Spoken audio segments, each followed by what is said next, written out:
The European Commission has confirmed British citizens who moved to the EU before the end of 2020 will be able to settle in a different country within the bloc.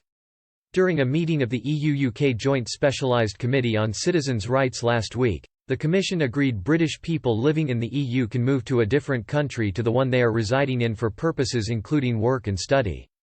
However, according to campaigners briefed on the plans, the right to onward movement comes with limitations as people will need to prove 5 years of continuous residence in the bloc.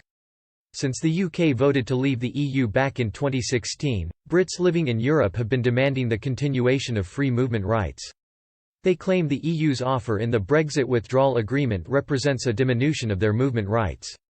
They argued their career prospects within the bloc would be jeopardized if they lost the ability to move freely when the transition period ends in December. Fiona Godfrey, co-chair of the British in Europe campaign, said, "We received good news on combining our withdrawal agreement status with other EU immigration statuses, which should provide some UK citizens in the EU with some further mobility rights. We now need clarity on how those rights will be evidenced."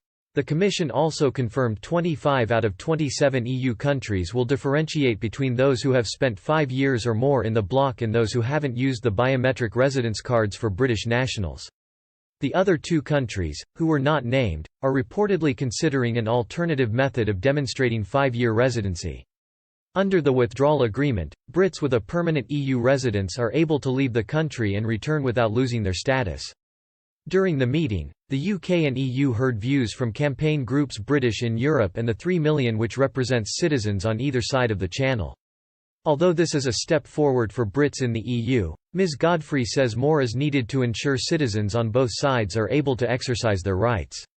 She continued, "We are 5 months away from the end of the transition, yet only 7 of the 27 countries have opened application procedures.